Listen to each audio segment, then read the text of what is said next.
Opposition एलयूपी जिनको deputy CM साहब ने बड़ा अच्छा नाम दिया है, डिप्टी सीएम साहब भी कभी कभी गजब कर देते हैं। उमर अब्दुल्ला सरकार को कल 1 साल मुकम्मल हुआ।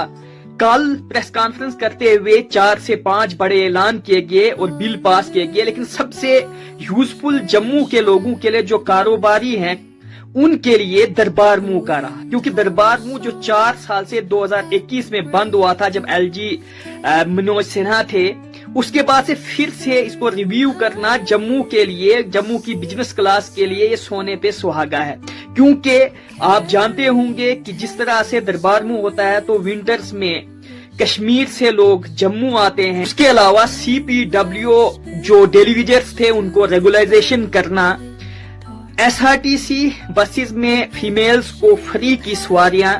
और उसके अलावा 75,000 लड़की की शादी पर माली मदद करना, और फिर CDF फंड्स को एक्सटेंड करने की बात। इसके अलावा बहुत सारी बातें हुई हैं प्रेस कॉन्फ्रेंस में जो मैं आपके सामने रखना चाहूंगा। डेलीवेजर्स CPW जो कि एजुकेशन डिपार्टमेंट में 860 को रेगुलराइजेशन मंजूरी दी, रेगुलर क्या, जो उनके लिए एक बहुत बड़ी जदोजहद थी डेलीवेजर्स के लिए, और कहा कि अभी ये शुरुआत है, आगे आगे हम और काम करते जाएंगे। इसके अलावा 75,000 रुपयों की मदद जो है वो लड़की की शादी पर, हालांकि जो पहले ऐसा होता था 8+ यानी 8th पास जो लड़कियां हुआ करती थी उनको ही ये मदद थी गवर्नमेंट की तरफ से, सेंटर की तरफ से, लेकिन उमर अब्दुल्ला ने ये रिस्ट्रिक्शंस हटाकर कोई भी लड़की चाहे वो अनपढ़ हो या 8 से नीचे पढ़ी हो, अगर उसकी शादी कोई गरीब घराना कराना चाहता है, कोई गरीब है, तो उनको 75,000 फौरन दिया जाएगा। उसके अलावा CDF फंड्स की बात की, MLAs की बढ़नी चाहिए, और उसमें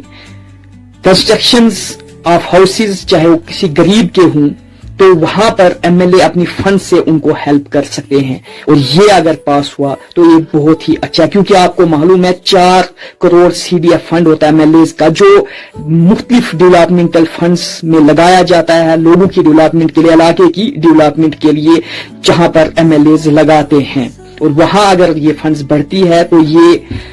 आम लोगों के लिए काफी खुशाइन बात होगी। इसके अलावा एम्प्लॉइज पर प्रेशर न किया जाए किसी भी जरिए, किसी की तरफ से भी, एम्प्लॉइज इंडिपेंडेंटली जो है वो काम करें। इसके अलावा भी बहुत सारे मुद्दों पर बात की और कहा कि हमें 5 साल के लिए चुना है, और आने वाले वक्त में जितने भी हमने मैनिफेस्टो में बातें लिखी हैं वो जरूर हम पूरी करने की कोशिश करेंगे। लेकिन जो लोग सवाल उठाते हैं, सबसे बड़ी बात और बड़ा जवाब उनके लिए ये है कि आपने स्टेट का वादा किया था लेकिन स्टेट दी नहीं,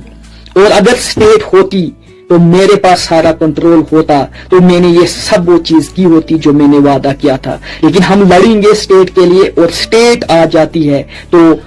जरूर हम अपने मैनिफेस्टो पे पूरा 100% उतरेंगे, जो हमें 5 साल के लिए लोगों ने मौका दिया है। लोग तनकीद करते हैं लेकिन असल काम करने से होता है। हमारी पहली मांग रहेगी कि स्टेट आए और लोगों को अपना हक मिले, जम्मू कश्मीर जिन्होंने अपनी खोया हुआ वकार वो